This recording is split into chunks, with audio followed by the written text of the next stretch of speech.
నమస్తే బాబు. పార్టీ విషయంలో కాంగ్రెస్ పార్టీ లోపం అయిపోయింది. డైరెక్ట్ చెప్తున్నా. ఎందుకు తెలుసా, వాళ్ళు ఇచ్చిన హామీలు ఇప్పటి వరకు ఏది నెరవేర్చలే.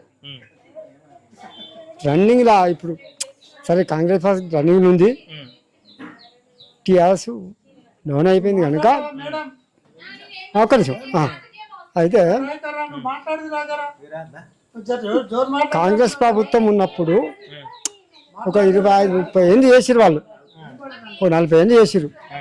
అది ఎప్పుడు కూడా మంచి నీళ్ళు ఇవ్వలే ఊళ్ళో. ఇప్పుడు టీఆర్ఎస్ ప్రభుత్వం వచ్చినప్పుడు సరే అది అప్పు తెచ్చిండో సప్పు తెచ్చిండో మాకు తెలియదు, మొత్తం మీద నీళ్ళు ఇంటికి వస్తున్నాయి. ఒక్క నిమిషం.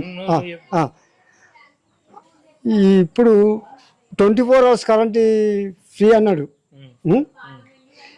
8 గంటలు కట్ చేస్తూనే ఉండు ఆల్రౌండ్. అప్పుడు 2 గంటలు, అప్పుడు 2 గంటలు, అప్పుడు 2 గంటలు. ఇప్పుడు పార్లమెంట్ ఎలక్షన్లు వస్తున్నాయి కదా, మరి ఇప్పుడు బీజేపీ నుండి చూసుకుంటే ఈటెల రాజేందర్ ఉంటుండు, కాంగ్రెస్ నుండి సునీత మహేందర్ రెడ్డి, బీఆర్ఎస్ నుండి రాయి లక్ష్మారెడ్డి ఉంటుండు. ఈ ముగ్గురిలో ఎవరు నయమనుకుంటున్నారు? కాంగ్రెస్ నుంచి ఎవరు? సునీత మహేందర్ రెడ్డి. పట్నం మహేందర్ రెడ్డి. సునీత మహేందర్ రెడ్డి అంటే మా మేడం వస్తుంది మళ్ళా.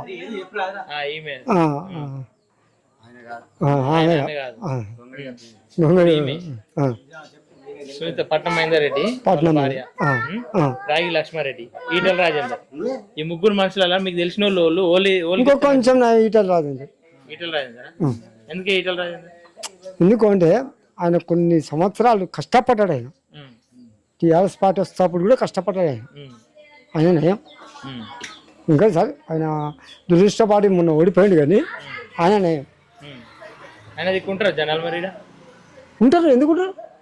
కాకపోతే ఓటమి అనేది అది అందరి దృష్టిలో ఉండాలి. అది నువ్వు నా ఒక్క దృష్టిలో ఉండేది కాదు కదా. నీ దృష్టిలో ఏమన్నా 90% గెలవాలి, 100% గెలవాలి.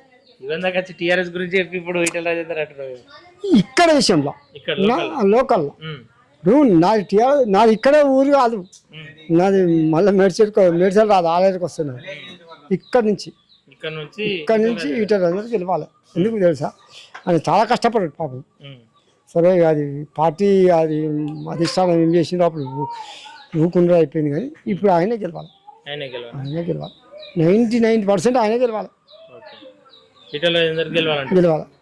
ఈ రాగి లక్ష్మారెడ్డి అంటే తెలుసా? ఆయన ఎవడు చూడలేదు. ఆయన ఉప్పాలంట అది మనం ఎవరు చూడలేదు. ఈటెల రాజేందర్ అంటే డైరెక్ట్గా పోయి మాట్లాడినా ఒకసారి, అంటే మా పార్టీలు ఉన్నప్పుడు, బీఆర్ఎస్ ఉన్నప్పుడు మాట్లాడినా. ఆయన కొంచెం ఓకే, ఆయన గెలవాలి. 90%.